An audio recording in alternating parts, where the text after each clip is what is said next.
What's up, what's up, what's up? This is your girl, You the Best, and you are listening to Sarah Svatii Says with the Libra 2020 prediction reading for the spring. Welcome to the equinox, Libra. What it do? The lovers of the zodiac, the relationship maintainers. Let's see what y'all got going on in 2020. Actually, let me slow down. How about I do that? I'm moving entirely too fast.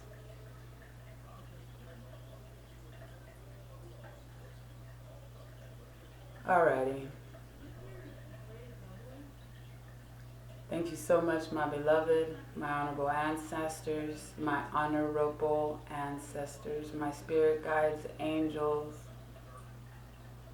Thank y'all for helping to open my heart, my mind, and my throat. Thank you for guiding my hands and my words and having me deliver a message to the Libra collective that you would have me deliver about how they can best handle the energies present for them during the spring season of 2020.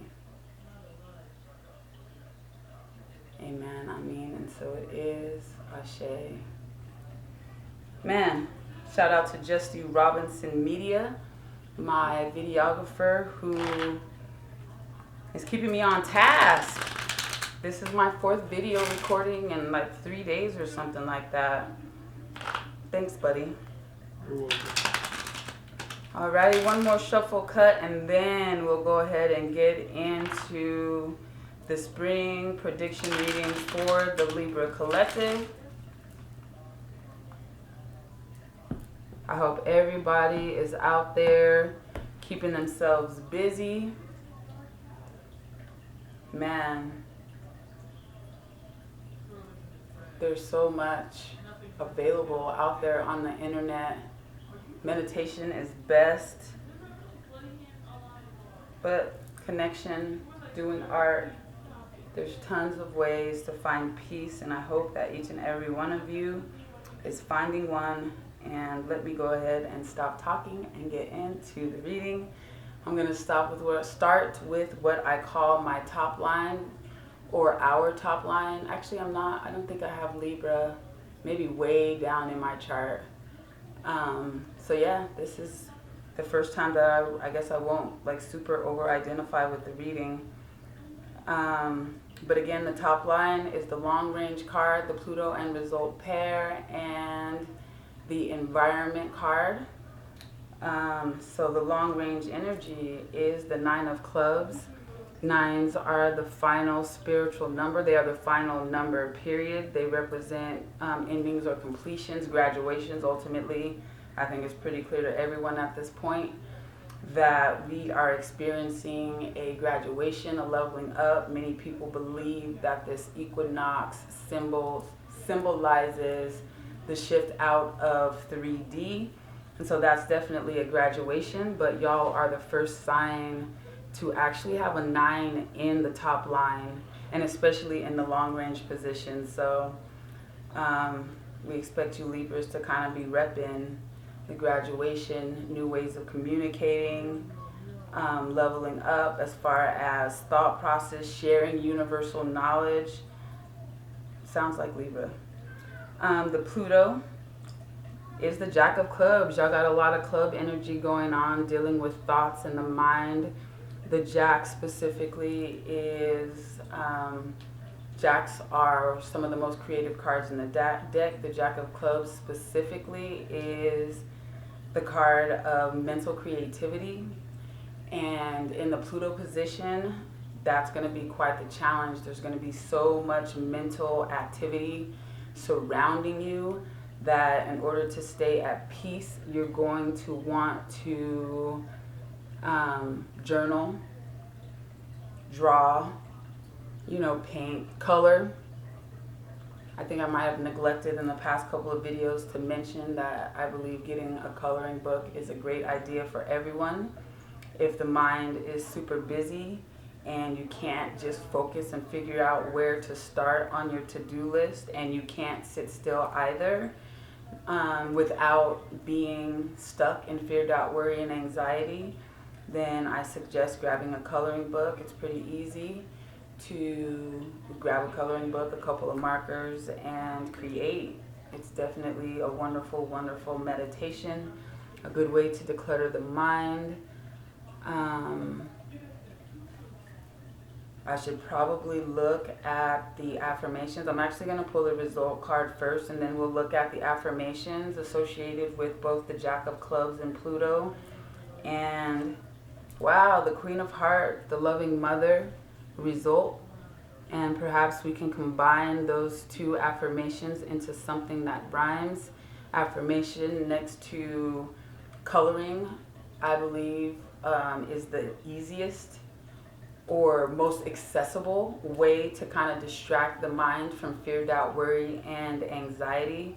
And I've had a pretty tough 2020 so far, and I can tell you I've become a huge, huge fan of affirmation. And the final card, ooh, that's double nines for y'all. So the 9 of Diamonds is the Giver card, and again, that's speaking about an ending. On a mundane level, it could speak to endings in jobs. Of course, I guess that's not really news. But it is on a not so mundane or a more spiritual level. The 9 of Diamonds is talking about completely adopting a new value system all the way around, which is probably also not news. But I feel like it's a wonderful confirmation or reminder, especially with this card in the environment position. 9 Sun in Pluto can be very kind of challenging, but in the environment position, that 9 of Diamonds is telling us that we are absolutely positively supported in any shifts that we make in our value systems, and that whatever shifts we're open to will be blessings. We all know at this point, I'm sure most of us would agree, that the only real constant is change. But somehow, as humans, that 5 energy just really all about change on one hand, but completely addicted to habit, I guess, on the other hand. And so even though we know change is pretty much the only thing that we can expect, it often is very comfortable. But this 9 of Diamonds in environment is telling us that letting go and being open, leveling up is coming. It's imminent. It's probably happening right now. So yeah, pretty dope top line, a little challenging. I guess before I get into the monthly cards, I will go ahead and look at these affirmations for the Jack of Clubs and the Queen of Hearts and see if we can come up with something quickly that rhymes. So the Jack of Clubs in Pluto says, I am transforming myself to become more mentally creative and successful this year. I am beginning a new and better life on an intellectual level. Nice. New and better life on an intellectual level. The Queen of Hearts result says, oh man, I become married, a parent, or find a very compatible mate by my next birthday. And this is so funny. I'm doing Libra right now because I have, shout out to my big bro, is a Libra, and we were just talking about his reading, and I was telling him I think he's going to find his wife this year. And this is confirmation that as a result of dealing with our creative minds and staying on track, keeping ourselves decluttered and out of fear, doubt, worry, and anxiety, it's going to raise our vibration enough that we attract a new partner or have a baby. I become married, or I become married, a parent, or find a very compatible mate by my next birthday.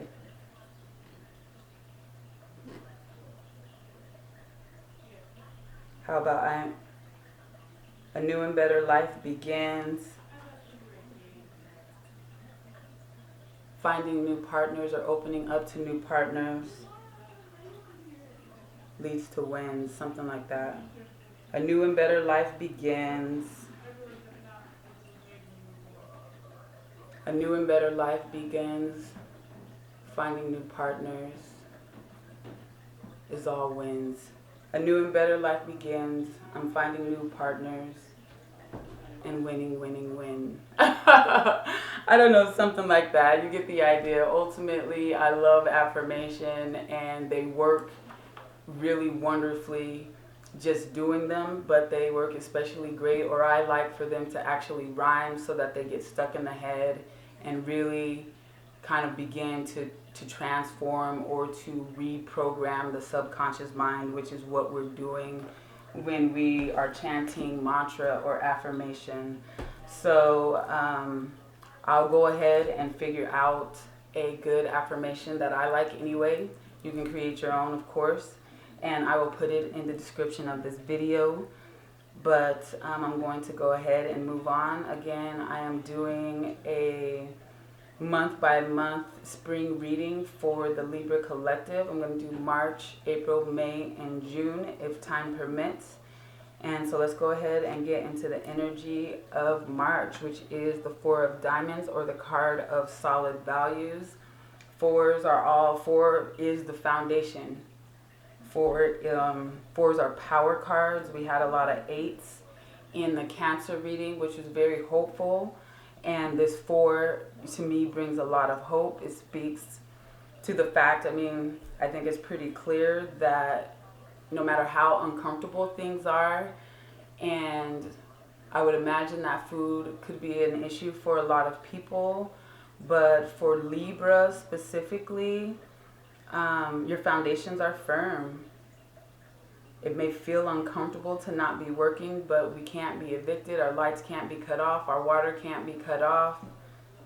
You know, we're kind of safe and allowed to really go within and kind of figure out some better ways to set our foundation and to not be so dependent upon this structure that we can no longer rely on to be stable and have our back. Shout out to Libra. Y'all got the Four of Diamonds in March. That's super dope. Balancing out all of this 9 energy, which is strong. 9s and the royal suit. Let's go ahead and get into April. Damn, y'all got another 4, which is the Four of Clubs, or the card of mental stability. One of my favorite people is the Four of Clubs, and I definitely look forward to connecting in April. And apparently y'all are going to have a lot of mental stability in April, and probably for all of spring. Like, really the only challenge, or not the only challenge, but probably the biggest challenge, is to channel and use the creative energy that's being thrown at you in a productive way, and not letting what can be a very chaotic energy cause you to be cluttered, or cause you to become frantic or worried.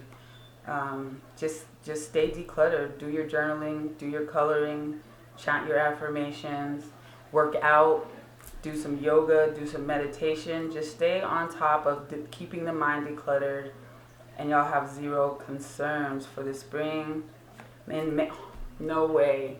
This is like, I'm sure any statistics person will tell you that this is a highly unlikely configuration of random cards. Y'all got the Four of Hearts, which is the family card in May. So it's like, y'all do have a challenge, but man, y'all are on the most solid footing possible. 3 4s in a row. Shout out to Libra, congratulations. I'm gonna be leaning on y'all. That was May, March, April, May, and June. Hey, this one is kind of quick. And then we have our first kind of more challenging energy in June, apparently connecting with our families, and, you know, at least beginning our connection with our new potential partners in May. It could lead, we'll probably be more busy focusing on the relationship instead of doing our self-care, which is how things go. We tend to be very self-care. until we attract all the things we want. Then we're busy, busy, busy, forgetting about self-care until we get frantic and we have no choice but to come back to self-care. So y'all got 3 solid, or 2 months and some change of solid stability leading you into the attraction of your partners, which is going to get you all caught up in building the love and not so much working on yourself, which is going to bring you back to the 5 of clubs, which is a little bit of mental change, or mental restlessness is what the 5 of clubs is titled. So, but again, this 4 energy prevails for this entire reading. This is more like a warning. I feel like in June, yes, enjoy your lovers. Pay them all the attention that you possibly can. Absorb all the attention that you possibly can. But perhaps y'all also want to include some sort of healing practice, some self-love into, y'all can do some acro yoga, y'all can meditate together, but do make one of the things that y'all are doing together be about maintaining mental peace, because there definitely is the opportunity in June for y'all to become somewhat frantic, or yeah, I should say somewhat, not terribly, after a really pleasant and just solid beginning to spring, beginning and some change to spring. So I feel like this is kind of like a really short energy or short reading. Like I don't necessarily want to stop. I think what I'm going to do instead of shifting into July though is just go ahead and clarify this 5 of clubs energy with the Jack of Spades, which is the most creative card in the deck. The Jack of Spades is the actor, the thief, and the spiritual initiate. It is, again, the most creative card in the deck. Creative energy, period, has at least a chaotic edge. But when we're talking about the most creative card in the deck, there's definitely a big opportunity for chaos if we're not centered and channeling that creative energy appropriately. Again, you have every opportunity from being the best actor to getting robbed. Like, unfortunately, that is the Jack of Spades energy. For most of the people reading this reading, though, I feel like we're landing more on the side of the spiritual initiate side of the Jack of Spades. Either way, it's really dope energy, especially if you are disciplined and keeping your journal around so that you can write all of these ideas down and not lose any of them. But definitely June is going to, and I feel like that creative energy is, there's definitely some folks going to probably be getting pregnant in June. But wow. It's a pretty dope reading. I want to clarify that Jack one more, and then we get the, what I'm calling the Hanged Man. It's the Joker card in reversed. I think of it as a change in perspective. So all this creative energy that's surrounding you is in June is coming to help you change your perspective. You've had 3 or at least 2 months and some change of a very solid foundation. And of course, it's just not the human way to stay solid. No matter how good things are, most of us become bored and want to switch things up. And even if we don't personally become bored, the universe wants us to grow. The universe doesn't want us to stagnate no matter how good things are. And so you're being gifted with this time of a firm foundation. But in June, the cosmos is coming to ask for a change in perspective. So be prepared to have a very comfortable beginning of the spring and a very potent, powerful, initiating, perspective changing June. Thank y'all so much for listening to this reading. If the things that I had to say resonated with you, please give me a like, share, comment, subscribe. If anybody wants a reading, I am doing Google Voice readings right now, so there's an opportunity for two-way communication. getting your questions answered, and just talking and chopping it up. Again, this is Sarah Svatii Says. Shout out to Justy Robinson Media, and shout out to the Libra Collective. There are a whole bunch of y'all, and I love y'all.